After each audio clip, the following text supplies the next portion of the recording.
The security guard's hand was on my shoulder, about to throw me out of the most expensive store in the city. The manager was laughing. The crowd was staring. But what they didn't know was, I wasn't just a maid, and the black card in my pocket, it belonged to me.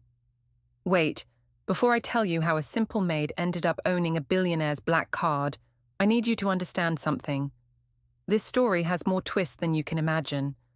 I promise by the end of this, your jaw will be on the floor. Now, let me take you back to where it all began, 3 months before that humiliating day at the boutique. My name is Andy, and for the past 6 years, I've been a housekeeper for the Lancaster family. When I say the Lancaster family, I'm talking about old money. The kind of wealth that doesn't show off, doesn't make noise, but owns half the city without anyone even knowing. Their mansion had 23 rooms, and I knew every corner of it better than I knew my own tiny apartment. Mr. Lancaster died 6 months ago. Heart attack, quick, peaceful, the way rich people seem to go. His wife, Mrs. Diane Lancaster, was the kindest woman I'd ever met. She never treated me like help. She treated me like family. We'd have tea together in the garden, and she'd tell me stories about her youth, about the world before it became so cold and cruel. She said I reminded her of herself when she was young, full of hope despite everything. Their son, Brandon, was a different story. He lived in Europe, spending his parents' money on yachts and expensive parties. In 6 years, I'd seen him maybe 5 times. Each time, he'd walk past me like I was furniture. No hello, no acknowledgement, nothing. Mrs. Diane would make excuses for him, but I could see the sadness in her eyes every time she talked about him. 3 months ago, something changed. Mrs. Diane collapsed. The doctor said it was a stroke. She slipped into a coma. And just like that, the mansion became silent. The lawyers came and went, managing the estate, paying my salary, but I was alone in that huge house with just my thoughts and memories. One night, I couldn't sleep. I wandered into Mrs. Diane's study, the place where she used to sit and read for hours. That's when I saw it, a cream-colored envelope on her desk with my name written in her elegant handwriting. My hands shook as I opened it. Inside was a letter and a black card. Not just any card, a centurion card, the kind that has no limit, that only the top 1% of the 1% can get, and it had my name on it. Andy Morrison. The letter said, "My dearest Andy, if you're reading this, I'm gone or close to it.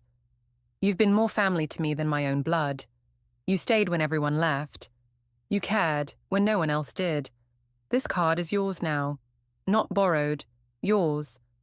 The account has $20 million in it. Use it wisely. You've earned every penny. You are the daughter I wish I had. Love always, Diane." I must have read that letter 50 times that night. $20 million. I couldn't breathe. I couldn't think. How could this be real? I was just a girl from a small town who cleaned toilets and made beds. How could I suddenly have more money than I'd ever dreamed of? But I didn't tell anyone. The lawyers were handling everything, and Brandon hadn't even bothered to call about his mother. I kept going to work every day, wearing my beige and white uniform, dusting the same shelves, cooking meals no one would eat. I didn't know what else to do. The card stayed hidden in my pocket, and I pretended everything was normal. Then, 2 weeks ago, Brandon came back. I was cleaning the downstairs hallway when I heard the front door slam open. He walked in, wearing a designer suit that probably cost more than my entire year's salary, sunglasses perched on his head, looking annoyed as usual. Behind him was a woman, tall, blonde, dripping in jewelry, with a face that looked like it had never smiled genuinely in its life. "You're still here?" Brandon said when he saw me, not even bothering to hide his disgust. "Yes, sir." "I've been maintaining the house," I replied quietly. He didn't respond. He just walked past me into the living room with the blonde woman clinging to his arm. I later learned her name was Stephanie, his fiancée. They were getting married in 3 weeks. That evening, Brandon called me into his father's old office. He was sitting behind the massive oak desk like he owned the place, which, I suppose, he thought he did. "Andy, I'm selling the mansion," he said flatly, not even looking up from his phone. "I've already contacted real estate agents. You have 1 week to pack your things and leave." My heart stopped. "Sir, your mother—" "My mother is not waking up. The doctor said so. It's time to move on. You'll receive 2 weeks' severance pay. That's generous, considering the circumstances." I wanted to scream. I wanted to tell him about the letter, about the card, about how his mother loved me more than she ever loved him. But something stopped me. Maybe it was fear. Maybe it was curiosity. Maybe I just wanted to see how low he would sink. "Yes, sir," I whispered and left the room. The next few days were torture. I could hear Brandon and Stephanie laughing throughout the house, planning their wedding, talking about how much money they'd make from selling the estate. At one point, I heard Stephanie say, "Is that Maid still lurking around? She gives me the creeps." Brandon laughed. "Not for long. She's probably never even been inside a real store. Can you imagine her trying to shop somewhere like Diamond and Pearl?" They both burst into laughter, and that's when I heard Stephanie say something that made my blood run cold. "Oh my God, Brandon, I just had the best idea. Let's have some fun before she leaves." 3 days later, I got a call from Stephanie. Her voice was sickly sweet. Fake. "Andy, hi. Brandon forgot to mention, he needs you to pick up his custom suit from Diamond and Pearl Boutique downtown. It's for the wedding. Can you go today? Around 2 o'clock. They're expecting someone from the Lancaster household." Something felt wrong. Brandon had never asked me to run errands like that before, but I agreed. What choice did I have? "Oh, and Andy," Stephanie added, "make sure you wear your uniform. That way they'll know you're from the household." I should have known then. I should have seen the trap. But I was naive. I still believed people were fundamentally good. I took the black card with me, just in case. I didn't know why. It just felt right to have it. Diamond and Pearl Boutique was in the most expensive part of the city, surrounded by luxury cars and people who looked like they'd never worked a day in their lives. The building itself was intimidating. Pink marble exterior, massive crystal doors, gold accents everywhere. I stood outside for a full minute, gathering courage, before I finally pushed through those doors. The inside was even more overwhelming. Crystal chandeliers hung from soaring ceilings. Everything was white and gold and impossibly clean. Velvet couches that probably cost more than a car sat perfectly arranged. And the clothes, oh, the clothes were displayed like artwork in a museum. I felt every eye in the store turn to look at me. My simple beige and white uniform suddenly felt like a target on my back. A woman approached me, mid-40s, sharp features, designer suit, hair pulled back so tight it looked painful. Her name tag said Veronica-Manager. "Can I help you?" she asked, but her tone made it clear she didn't actually want to help me at all. "Deliveries are in the back." "I'm not making a delivery," I said softly. "I'm here to pick up a custom suit for Brandon Lancaster." Her eyebrows shot up. Then she smiled, but it wasn't friendly. It was the kind of smile a cat gives a mouse. "A suit? For Brandon Lancaster?" She turned to 2 younger sales associates behind her, one blonde, one brunette, both looking at me like I was something stuck to their shoe. "Did we have any pickup orders for the Lancaster family?" The blonde one, whose name tag read Brittany, giggled. "Not that I know of." The brunette, Harper, shook her head. "Definitely not." My stomach dropped. "But I received a call. I was told." "You were told wrong, sweetheart," Veronica cut me off. "Now, unless you're actually here to shop, which I highly doubt, I'm going to have to ask you to leave. We have real customers to attend to." That's when I realized. There was no suit. This was a setup. Stephanie had sent me here to humiliate me. "Please," I said, my voice shaking. "There must be some mistake." "Can you just check?" "The only mistake here is you thinking you belong in this store," Harper said loudly enough for other customers to hear. A small crowd was starting to form. People pulled out their phones. I could feel tears building behind my eyes, but I refused to cry. Not yet. That's when Stephanie and Brandon walked in. "Oh my God, is that the maid?" Stephanie said, her voice full of fake surprise. "Brandon, what is she doing here?" Brandon looked at me with cold eyes. "Andy? What are you doing here? You sent me—" I stammered, confused. "For the suit." "Sent you?"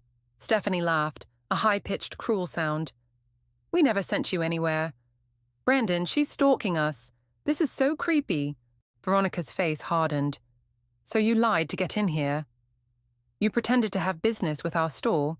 "No, I swear I—" "Check her pockets," Harper suddenly shouted. "She might have stolen something." The room erupted.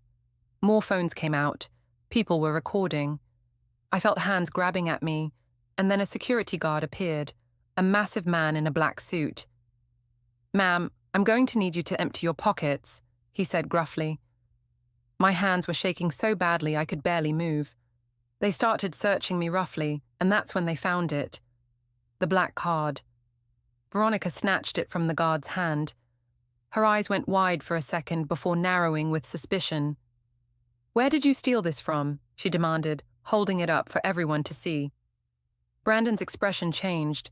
He stepped closer, staring at the card. "She probably stole it from your mother's things." Stephanie shrieked. "Oh my God, call the police." "She's a thief."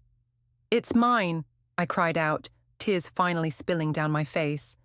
"Mrs. Lancaster gave it to me. It's mine." The entire boutique burst into laughter. Even some of the customers were chuckling, recording the whole thing on their phones like it was entertainment. Brandon's voice cut through the noise, cold and sharp.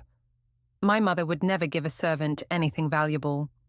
You stole this. I don't know how, but you did." The security guard's hand clamped down on my shoulder. Veronica was already reaching for the phone, probably to call the police. Stephanie was filming everything, laughing with her friends. The entire world was crushing down on me. And then something inside me snapped. I stopped crying. I wiped my tears with the back of my hand. I stood up straight, looked Veronica directly in the eyes, and said in a voice I didn't even recognize as my own, "Swipe the card." The boutique went silent. Veronica blinked. "Excuse me." "You heard me. Swipe the card. Let's see if it's stolen." Veronica's smile was vicious. "Oh, this is going to be fun. Watching it decline will be the perfect end to this little show." She walked to the register, made a big production of swiping the card for a small $50 item. Everyone watched the machine. The seconds felt like hours. Then it beeped. The screen flashed green. Approved. Veronica's smile faltered. That must be a mistake. These machines glitch sometimes." "Then try again," I said, my voice growing stronger. "Ring up that white dress in the window, the one with the $25,000 price tag." The crowd gasped. Brandon's face went pale. Stephanie stopped filming. Veronica hesitated, but she was trapped now. Everyone was watching. She slowly rang up the dress, swiped the card again. Approved. The boutique erupted in whispers. Phones were still recording, but now they were pointed at Brandon and Stephanie instead of me. I walked calmly to the counter, took the card from Veronica's shaking hand, and said, "Your mother didn't just give me this card, Brandon." I pulled the letter from my pocket, the one I'd been carrying for 3 months. I read it aloud, every single word, while the crowd listened in complete silence. When I finished, I could see Brandon's hands clenched into fists, his face bright red. "That's forgery," he shouted. "That's not her handwriting." "You forged that." "Is it?" I asked calmly. Then I pulled out another document. "Because this is her will." Updated 3 months before her stroke. Witnessed by her lawyer, her doctor, and her accountant. Want to know what it says? The boutique was so quiet you could hear a pin drop. She left me 40% of her estate. 40%, Brandon. Because I was there, every single day.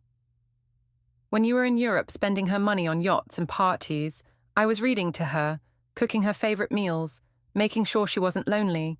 I was the daughter she wished she had. Stephanie backed away from Brandon like he was diseased. Other customers were filming everything, and I could already imagine the headlines this would generate. I turned back to Veronica, who looked like she wanted to disappear into the floor. "I'll take that white dress. And those diamond earrings behind you, the $30,000 pair, and that burgundy gown on the mannequin, and those shoes. Actually, you know what? Bring me the most expensive item in this entire store." Veronica scrambled. Yes, ma'am. Right away. I am so sorry for—" "Save it," I cut her off. "Just bring me the items." For the next hour, I shopped. I bought dresses, jewelry, shoes, handbags. Every time Veronica rang something up, the card approved instantly. The total climbed higher and higher. 50,000, 100,000, 150,000. Brandon tried to leave, but the crowd of people filming blocked the door. Stephanie was crying, her makeup running down her face.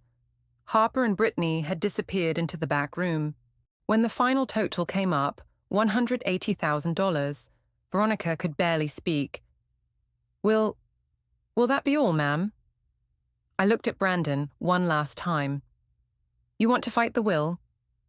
Go ahead, but you should know, your mother recorded a video too, explaining exactly why she chose me over you.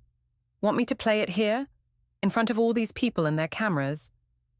Brandon's jaw clenched. Without a word, he turned and shoved his way through the crowd. Stephanie ran after him, sobbing. I turned back to Veronica. "You judged me by my clothes, by my job. You decided I wasn't worth your time or respect because I was wearing a maid's uniform. But here's what you didn't know. I earned this, every penny. Not by being born into the right family, but by being a good person, by caring for someone when her own son couldn't be bothered." Veronica's eyes were filled with tears. "Ma'am, I am so deeply sorry. Please, if there's anything I can do—" "There is," I said. "Learn from this. The next time someone walks through that door, no matter what they're wearing, treat them with respect. You never know who they really are." I gathered my shopping bags, so many that the staff had to help me carry them to a taxi, and left Diamond and Pearl Boutique with my head held high. But this story doesn't end there. 2 weeks later, I got a call from a number I didn't recognize. It was the owner of Diamond and Pearl, not Veronica. He apologized profusely for what happened. Veronica, Brittany, and Harper had all been fired. The videos from the boutique had gone viral, and the company was facing a massive backlash. He wanted to make amends, offering me a lifetime discount and a personal shopping service. I accepted his apology gracefully, but I never went back to that store. Brandon tried to contest the will. He hired expensive lawyers and dragged me through months of legal proceedings. But the video Mrs. Diane had recorded was clear. She was of sound mind, and she meant every word. The judge ruled in my favor. Stephanie left Brandon the moment she realized he wasn't getting the money. Last I heard, he's living in a small apartment in the city, working an actual job for the first time in his life. Maybe it'll teach him something. Maybe it won't. That's not my concern anymore. But here's the part I never told anyone. Not the lawyers, not the media, not even the judge.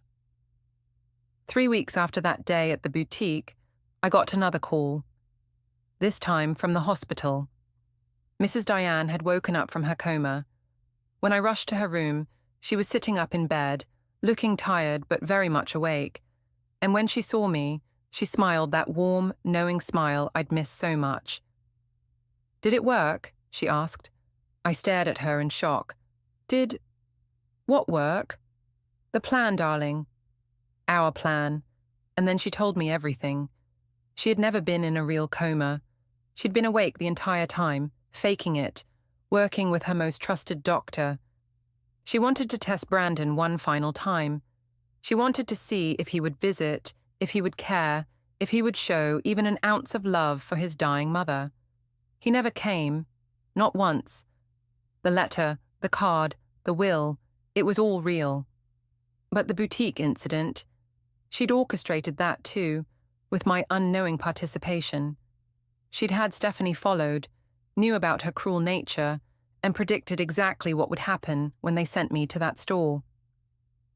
I needed the world to see who Brandon really was, she explained, and I needed you to see who you really are. You're not just a maid, Andy. You never were.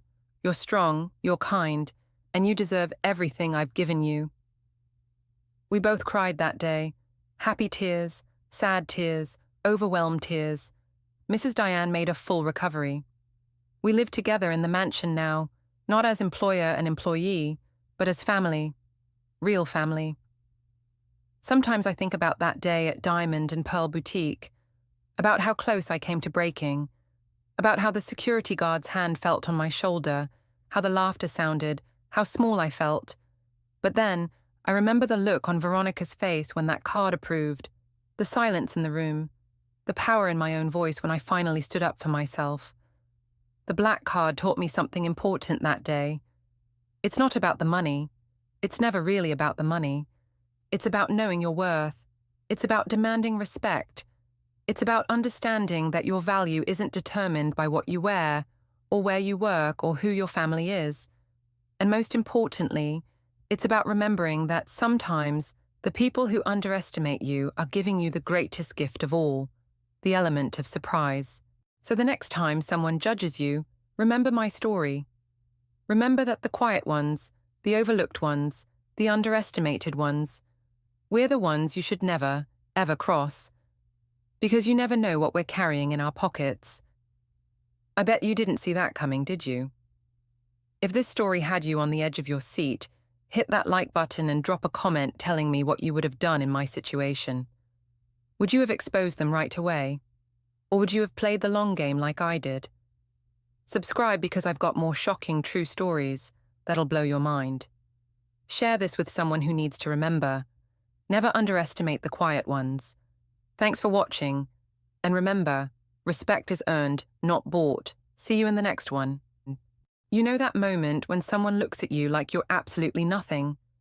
Like your words don't matter, your thoughts are worthless, and you should just stay quiet and invisible. I felt that 2 weeks ago when a billionaire laughed in my face and told me to know my place. What he didn't know was that 5 years ago, I was sitting in boardrooms just like his, making decisions that moved millions. But here's the thing about rock bottom. It teaches you things that success never could. And sometimes, the person you underestimate is exactly the one holding the answer you desperately need. Before I tell you how this all unfolded, do me a favor. Hit that subscribe button right now, because this story has a twist you'll never see coming. Trust me, you'll want to watch until the very end. Everything you think you know is about to flip upside down. My name is Hallie, and I'm 28 years old. I live alone in a small studio apartment on the east side of the city, and for the past 3 years, I've worked as a waitress at a place called Golden Terrace Restaurant. It's one of those upscale spots where the wine costs more than my monthly rent, and the clientele. We're watchers that could pay off student loans. Most people who work there are aspiring actors or students trying to make ends meet. Me? I'm neither. I'm just someone who needed to disappear for a while, and a waitress uniform turned out to be the perfect disguise. Every morning, I wake up in my tiny apartment where the radiator clanks and the neighbor's dog barks at exactly 6:15. I make instant coffee, get dressed in my burgundy work uniform, and take the bus 40 minutes across town. I keep 3 picture frames on my desk, but they're all face down. I haven't looked at them in 2 years. Some memories are better left sleeping. Working at Golden Terrace taught me something fascinating about people. They don't really see you when you're serving them food. You become part of the furniture, invisible and silent. Business executives close million-dollar deals at table 7. Couples break up at table 12. People confess secrets, make plans, celebrate victories, and plot revenge, all while I refill their water glasses like a ghost passing through their lives. My co-workers are nice enough. There's Jenny, who's studying to be a nurse, Marcus works nights to support his music career. The manager, Tony, is a good man who doesn't ask too many questions about why someone like me, clearly educated, well-spoken, is content serving soup and salmon to strangers. Sometimes I catch him watching me with curiosity, especially when I accidentally use words like fiscal quarter or market volatility in casual conversation. I always catch myself, smile, and change the subject. The truth is, I chose this life. After everything that happened, I needed simplicity.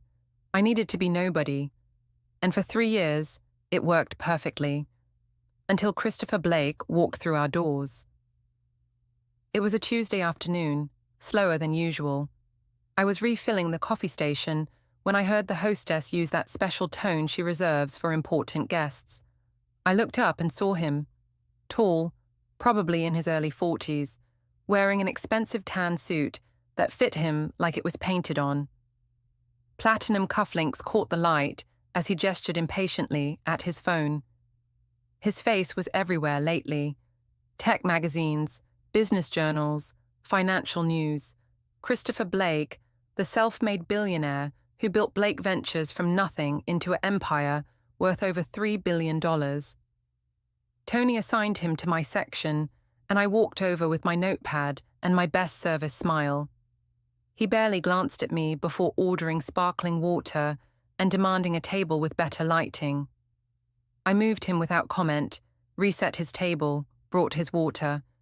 He didn't say thank you. Most people like him don't. I could tell immediately that something was wrong. His jaw was clenched tight, his fingers drummed the table in an anxious rhythm, and he kept checking his phone every 30 seconds. When I brought his appetizer, he sent it back without tasting it. When I brought his main course, he pushed it aside entirely. He was on his phone constantly, his voice getting louder and more agitated with each call. I wasn't trying to eavesdrop, but in a half-empty restaurant, sound carries, and what I heard made my instincts kick in before I could stop them. Christopher was on a video call, and even from across the room, I could see the stress radiating off him like heat. His company was facing a hostile takeover. A competitor, someone named Gregory Hoffman, was making aggressive moves to acquire Blake Ventures. Christopher's own board was wavering, some members considering the offer. Tomorrow, there would be a critical meeting that might decide everything. I heard him say to someone on the phone, "I built this company from nothing. I'm not handing it over to Hoffman so he can strip it for parts and destroy everything I created." His lawyer's voice crackled through the speaker. "Then you need a strategy that changes the board's mind by tomorrow morning. Right now, they think selling is the safest option." Christopher hung up and dropped his head into his hands. For just a moment, the ruthless billionaire facade cracked, and I saw something I recognized: desperation. The fear of losing everything you built. I knew that feeling intimately. I approached his table to refill his water, and the words came out before I could stop them. "What if they're not trying to destroy your company?" I said quietly. "What if they're trying to become you?" Christopher's head snapped up. He stared at me like I'd just spoken in a foreign language. "Excuse me?" His voice was ice cold. My heart was pounding, but I continued. "Hostile takeovers aren't always about destruction. Sometimes it's about replication. If your competitor is copying your business model, making similar acquisitions, targeting your client base, they're not trying to eliminate you. They're trying to become the next version of you. That's actually leverage." The silence that followed was deafening. Every person in the restaurant seemed to stop moving. Christopher slowly stood up, and even though I'm not short, he towered over me. Then he laughed. It was a cruel, mocking sound that made my face burn. "Did you just—" He laughed again, louder this time. "Did you just try to give me business advice?" He looked around the restaurant, making sure everyone was watching. "You serve coffee. I run billion-dollar companies. Do you have any idea how absurd you sound right now?" I felt my throat tighten, but I kept my expression neutral. He pointed at my name tag. "Stick to waitressing, Hallie. Know your place. The humiliation was crushing. Several diners looked away uncomfortably. Jenny, who was watching from the kitchen door, looked mortified on my behalf. I simply nodded, picked up his plate, and started to walk away. But as I reached the edge of his table, something in me refused to stay silent. Maybe it was the unfairness of it all.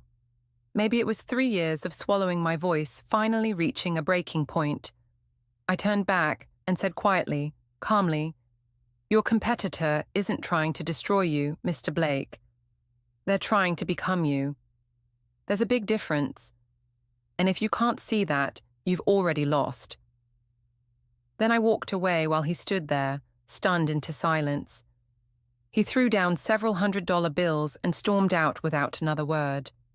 I retreated to the kitchen, hands shaking, wondering if I'd just gotten myself fired for speaking to a customer like that. Tony came back and asked what happened. I told him the truth. He sighed, shook his head, but didn't write me up. "Rich people," was all he said, and patted my shoulder. I went home that night expecting to forget about Christopher Blake entirely. But apparently, the universe had different plans. What I didn't know was that my words haunted him. All night he couldn't sleep. He kept hearing my voice. "They're trying to become you, not destroy you." At 3 a.m, he got up and started reviewing every move Hoffman had made over the past year. And slowly, horribly, he realized I was right. Hoffman wasn't trying to destroy Blake Ventures. He was building a parallel company, copying Christopher's strategies, targeting the same markets, even hiring away some of his key people. Hoffman didn't want to eliminate competition. He wanted to become the competition, and that changed everything. If Hoffman was trying to replicate him, it meant his company had value worth copying. It meant his board was wrong to think selling was the only option. It meant there was a counter-strategy based on differentiation rather than defense. By morning, Christopher had built an entire presentation showing the board why selling to Hoffman would be a mistake. He demonstrated how Hoffman's moves proved Blake Ventures' model was the future of the industry. He reframed the narrative from "we're under attack" to "we're leading the market." The board voted to reject the hostile takeover. Christopher's company was saved. But here's where things get interesting. As Christopher sat in his office after that victorious board meeting, one question consumed him. How did a waitress see what I couldn't? He told himself it was luck, a random observation, but something about the way I'd spoken, the specific terminology I'd used, the confidence in my analysis, it didn't match my uniform. So Christopher did what powerful men do when curiosity overtakes them. He hired a private investigator. "Find out everything about Hallie Morrison," he said. 3 days later, a thick envelope arrived at his office. Christopher opened it, started reading, and felt the color drain from his face. "Let me tell you who I really am. Or rather, who I used to be. 5 years ago, my life looked nothing like this. I was Hallie Morrison, the youngest vice president at Preston Capital Group, one of the most prestigious investment firms in the country. I was 23 when they promoted me, 24 when Forbes featured me in their 30 under 30 list. I was good at what I did, really good. I could see patterns in markets that other people missed. I understood risk and opportunity in a way that felt almost instinctive. I was also engaged. His name was Jonathan Preston. Yes, same last name as the company. He was the founder's nephew, 15 years older than me, brilliant and charismatic and ambitious. We were the power couple of the finance world. Our wedding was going to be at a vineyard in Napa. I had the dress picked out. I thought I had everything.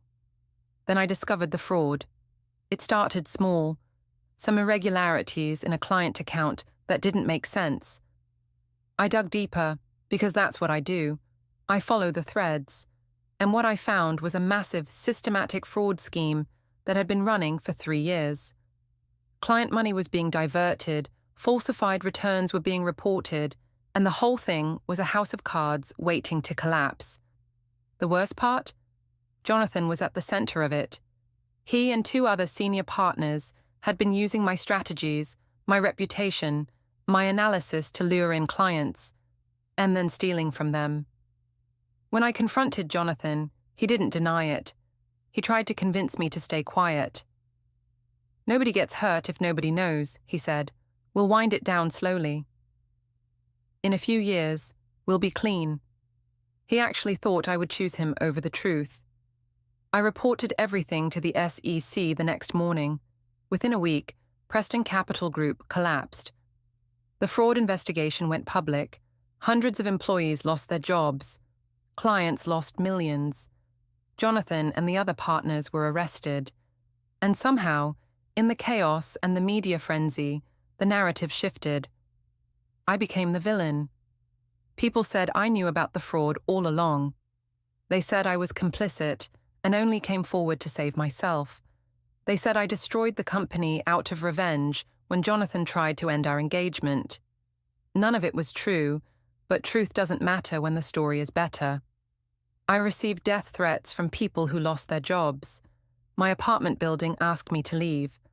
Other firms wouldn't touch me. I was toxic, blacklisted, unhireable.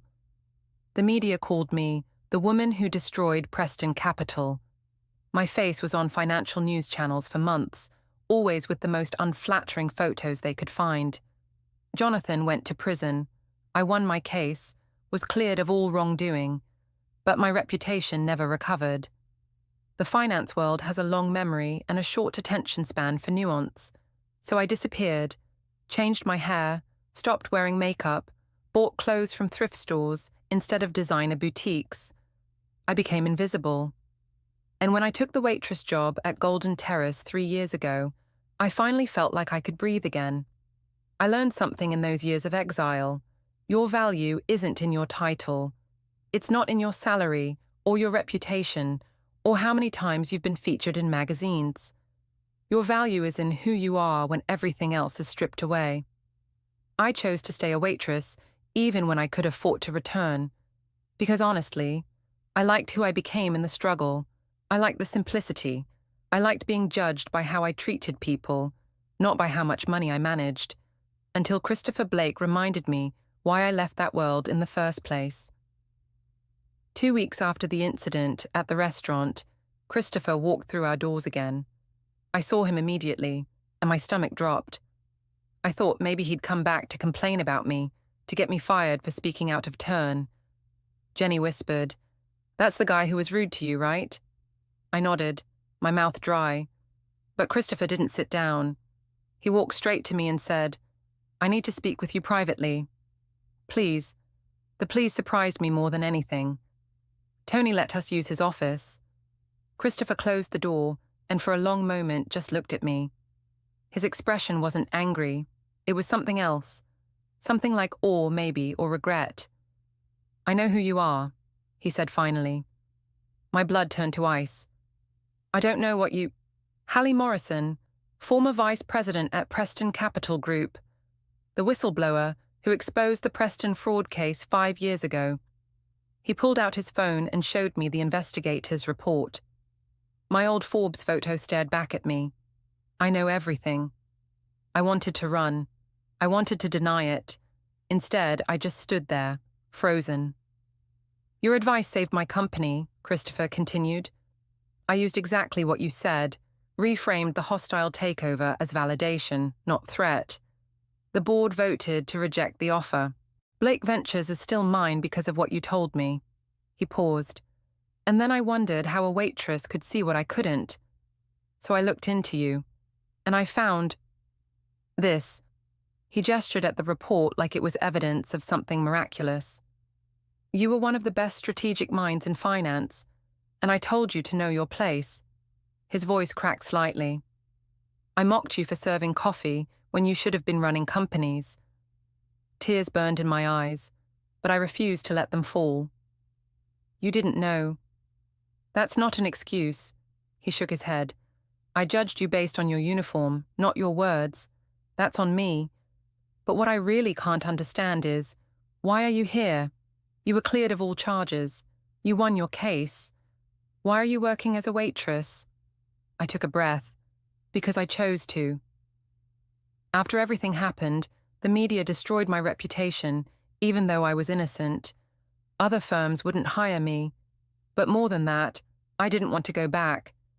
That world is toxic, Mr. Blake. It's full of people who value profit over integrity, ego over truth. I lost everything because I chose to do the right thing. And you know what? I'd do it again. Being here, living simply, being invisible, it taught me that my worth isn't tied to my job title. I'm more at peace now than I ever was in a corner office. Christopher was quiet for a long time. Then he said something I didn't expect. What if we could change it? That world you're talking about, the toxic one. What if we built something different? I should have said no immediately. I should have shown him the door and gone back to my tables. But something in his voice stopped me. I want to start an ethical investment fund, Christopher explained. Not just profitable, actually ethical. Companies that prioritize sustainability, fair labor, long-term value over short-term gains. I've been thinking about it for years but never had the courage to do it. Meeting you, learning what you sacrificed for integrity, it made me realize I've been too comfortable playing the game instead of changing it. That's a nice speech, I said carefully. But talk is cheap, Mr. Blake. I know. That's why I need someone who's proven they'll choose integrity even when it costs them everything. Someone who can see what others miss. Someone like you. I'm not interested in going back to that life. Then don't. Work remotely. Stay anonymous. Keep this job if you want, I don't care, but consult for me. Help me build something that proves you can be successful and ethical at the same time. Help me prove that what you did, exposing that fraud, wasn't career suicide. It was just ahead of its time. I wanted to say no. Every instinct screamed at me to protect the peaceful life I'd built. But there was something compelling about the idea. What if I could help build the kind of company I wish I'd worked for? What if my exile could actually lead to something meaningful? I have conditions, I said finally. I stay completely anonymous. No public role, no media, no conferences. I work from home, on my schedule, and I keep this job at least part-time. I like my life here, and I won't give it up completely. Christopher didn't hesitate. Done. All of it. Whatever you need. That was 6 months ago. Here's what my life looks like now. 3 days a week, I still work at Golden Terrace. I serve food, I chat with regulars, I refill coffee cups. The other days, I work from my small apartment, analyzing investment opportunities for what we're calling the Blake Integrity Fund. We invest in companies that prove you can be profitable and principled. And you know what? It's working. We're actually making money while doing good. Christopher keeps his promise. Nobody knows I'm involved. To the world, I'm still just Hallie the waitress, and I like it that way. Last week, something perfect happened. A new customer came into the restaurant, young, arrogant, wearing an expensive grey suit. He was rude to Jenny, snapped his fingers at Marcus, and generally acted like he owned the place. Classic type. Christopher happened to be there that day for one of our rare in-person meetings over lunch. He watched the whole thing. Watched me handle the rude customer with grace and patience, never losing my composure. After the guy left, Christopher asked me, "Why didn't you tell him off?" "You could have," I smiled. "Because my value isn't in proving myself to people who can't see it. I know who I am now. That's enough. And that's the truth I want to leave you with today. Sometimes losing everything is how you discover your real worth. Sometimes the people who mock you are the ones who need your wisdom most. And sometimes the lowest point in your life is actually preparing you for your greatest purpose. I'm not the same person I was 5 years ago. I'm not even the same person I was 6 months ago. I'm someone who learned that you can fall from grace and land somewhere even better. You can be underestimated and still be invaluable. You can serve coffee and change someone's entire business strategy in the same afternoon. Never let someone's blindness make you forget who you are. and never think that where you are right now is where you'll always be. The story doesn't end when you fall. Sometimes that's exactly where it begins. If this story moved you, don't keep it to yourself. Hit that like button and share this video with someone who needs to hear it today. Drop a comment below. Have you ever been underestimated? How did you handle it? And subscribe because I share incredible true stories like this one every single week. Stories about resilience, redemption, and the unexpected ways life surprises us. Thank you for listening to my story. I'll see you in the next one. You know that feeling when someone thinks their money makes them untouchable? Tonight, at the most exclusive charity gala in the city, a billionaire's fiancé is about to discover that success comes in many forms. And sometimes, the most powerful man in the room sees exactly who deserves respect. My name is Claire, and I want to tell you about the night that changed everything. I'm a single mother, but not the kind you might expect. I'm the CEO of my own marketing consultancy, a company I built from nothing after my divorce 5 years ago. When my ex-husband decided his secretary was more interesting than his family, I took my settlement and turned it into something powerful. My son Tommy is 12 now, and he's watched me build this business client by client, campaign by campaign. We live in a beautiful house. He goes to a great school, and I drive a car that I chose. I earned every dollar through talent and hard work. But here's what nobody talks about success. You know that feeling when you've climbed the mountain, but people still think you took the easy path up. The invitation to the Wellington Foundation Charity Gala arrived on a Tuesday. My company had been sponsoring their digital campaigns for 2 years, helping them raise more money than ever before.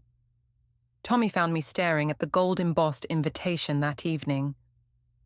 "Are you going to go, Mum?" he asked, eyes lighting up. "You worked hard for this. You deserve to be there." Out of the mouths of babes, right? My 12-year-old understood what it took me weeks to grasp. I had earned my place at that table. The Metropolitan Grand Hotel ballroom was a fairy tale. Crystal chandeliers cast rainbows across ivory silk walls, while women in expensive gowns glided across marble floors. I recognized faces from magazines, old money royalty, whose names opened doors and whose approval could make careers. Then I saw him. Nathaniel Cross stood near the bar, surrounded by admirers, but somehow separate. The tech billionaire who'd revolutionized communication before 40, garage startup to empire in a decade. What struck me wasn't his success, but how he actually listened to people, genuinely present in a room full of performers. That's when I noticed her. Priscilla Worthington moved through the crowd like she owned everyone in it. Her family name was older than the city, their fortune built on generations of investments. She was beautiful in the way unlimited resources could make someone, wearing an engagement ring the size of a small planet. I was admiring the flowers when someone approached. "I don't think we've met," said a blonde woman about my age, perfectly put together, smiling without warmth. "I'm Claire Henderson, Henderson Marketing Consultancy," I said, extending my hand. "Oh," she replied, something shifting in her expression. "A vendor, how lovely." The word vendor hung between us like a slap. "We've been working with the Wellington Foundation for 2 years," I said evenly. "We've increased their online donations by 300%. "How entrepreneurial of you," she said, making the compliment sound like an insult before gliding away. You know that feeling when someone judges your entire worth in 30 seconds? When they look at you and decide your achievements don't count because you weren't born with them. Little did I know, this was just the beginning. Later, she returned with reinforcements. "Ladies, I'd like you to meet Claire. She runs a little consulting business." The way she said little made it sound like weekend craft sales. "Henderson Marketing," I corrected. "We specialize in digital strategy for non-profits and cultural institutions." "How quaint," said an older woman with generations of careful breeding in her bone structure. "And you're here alone tonight? No husband?" I'm divorced, I said simply. In business, this was rarely an issue, but here, different rules applied. Oh, how difficult, the woman said with full sympathy, especially with a child to think about. I'm Priscilla, by the way, the blonde announced, Priscilla Worthington. Perhaps you've heard of my family? Of course I had. Their name was on buildings throughout the city, in history books and museum wings. You started your business after your divorce, Priscilla continued. How resourceful. Though I suppose when one finds themselves suddenly alone, one has to be creative about survival. Survival. She was reducing everything I'd built to desperate damage control. Actually, I started my company because I wanted to build something of my own, I said steadily. How inspiring, she replied, her tone making it clear she found it anything but. Though I wonder about bringing children to events like these without proper guidance about how to behave in society. Now she was attacking my son, suggesting Tommy didn't belong because he wasn't born into it. My son isn't here tonight, I said quietly, my voice carrying a warning any mother would recognize. Of course not. I just meant in general. It must be hard teaching them about their place when you're still figuring out your own. You know that feeling when someone sees you, really sees you, for exactly who you are and what you've accomplished. That's what I felt dancing with Nathaniel Cross, while his fiancée watched with murder in her eyes. As the song ended, Nathaniel led me toward the speaker's stage. What are you doing? I asked nervously. Something I should have done long ago, he said, stepping to the microphone. Good evening, everyone. Tonight I've had the privilege of meeting remarkable people, including someone whose work I've been admiring. Claire Henderson has been instrumental in helping non-profits tell their stories effectively, creating real, lasting change. My cheeks burned as every person looked at me with new interest. What strikes me about Claire's work is its authenticity. She focuses on genuine connections, understanding that real success comes from serving others, which is why Cross Industries will be partnering with Henderson Marketing on our new $50 million philanthropic program supporting education and entrepreneurship. The applause was thunderous. $50 million, professional recognition beyond my imagination, but more than that, validation. In front of everyone who'd watched Priscilla try to tear me down, Nathaniel was announcing my work was worthy of respect. I've learned something important tonight, he continued. There are people who believe worth is determined by birthright rather than character, by inheritance rather than achievement. I can no longer stand by while people I respect are treated as unworthy because they've built their own success. True leadership isn't about maintaining old hierarchies. It's about recognizing excellence wherever it comes from and supporting people working to make the world better. The applause was different now, warmer, more genuine. They were clapping because they'd witnessed something real. That's when Priscilla made her move.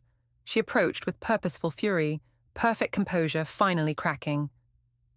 Nathaniel, I need to speak with you, privately.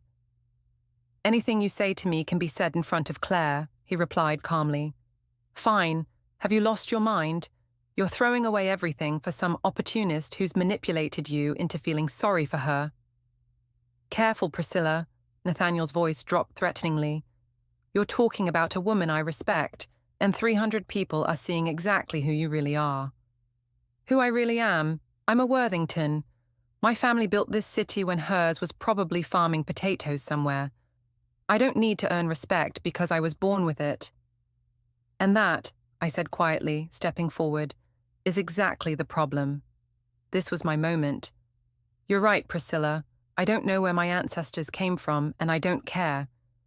What I know is I built something meaningful with my own hands and mind. My success created jobs, helped non-profits raise millions for causes that matter. My voice strengthened, carrying further. You think you were born with respect, but respect isn't inherited. It's earned every day by how you treat people, by what you contribute, by whether you lift others up or tear them down. Tonight, you've shown everyone what your breeding is really worth. Someone in the crowd began clapping. It started slowly, then suddenly the entire ballroom was applauding, Not polite social applause, but something real and enthusiastic. They were celebrating the idea that worth comes from character. Priscilla looked around, at faces she'd considered inferior united against her. Something inside her snapped. You people have no idea what you're doing. You're celebrating the destruction of everything that makes society work. She turned to Nathaniel desperately. You're throwing away connection to the most established family for what? Some single mother with a little marketing company? Priscilla, I said gently, almost pityingly, you're so used to people wanting things from you that you can't imagine someone who doesn't. I didn't know who Nathaniel was, didn't approach him, didn't ask for anything. I only wanted basic human respect. And that, Nathaniel added quietly, is exactly why you'll never understand what happened here. Priscilla stared at us, cycling through rage and defeat. Then she yanked off her enormous engagement ring and threw it at Nathaniel's feet. Keep your new money and social climbing, girlfriend. My family will survive this. As she stormed toward the exit, her foot caught in her expensive gown, sending her stumbling forward undignifiedly. The gods of poetic justice were paying attention. Priscilla Worthington flailed out of the ballroom like a toddler having a tantrum. Despite everything, I felt something unexpected watching her go. I felt sorry for her. You know that feeling when life changes so completely you have to pinch yourself? That's how I feel walking into my expanded office, looking at a team that's tripled since that night. The Cross Industries partnership has been everything promised and more.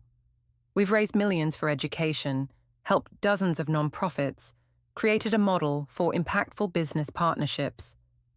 Tommy and I were having breakfast when he said, "Mum, I'm proud of you." For what, baby?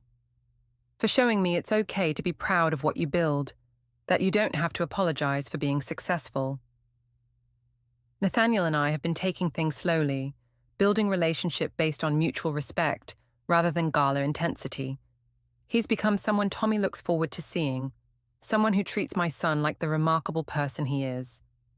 Last week, we saw Priscilla at a restaurant with potential employers, trying to reinvent herself as a social media influencer. The irony wasn't lost. She was begging for work my company does at the highest level. When she saw us, she just looked smaller somehow. We nodded politely, no hostility, just two women who'd learned something about themselves. You know that feeling when you realize the person who tried to tear you down actually made you stronger? That their attack wasn't about you, but their fear of a changing world where worth is measured by contribution rather than inheritance. I learned that real power isn't about being born into the right family. It's about building something meaningful, treating people with dignity, having courage to stand up for your values, even when the room seems against you. I learned success isn't something to apologize for when earned through service. The right person will see your strength where others see vulnerability, celebrate your achievements where others see threats. Most importantly, belonging isn't about whether others think you deserve to be somewhere. It's about knowing your own worth, contributing meaningfully, treating others with respect every human deserves. I get invited to many more events now. The same people who watched Priscilla try to humiliate me now compete to have me at their gatherings. They want the woman who stood up to old money snobbery and won. But here's what they don't understand. I didn't win because I defeated Priscilla Worthington. I won because I refused to let anyone else define my worth. You know that feeling when you realize you were always enough? That's the real victory no one can ever take away.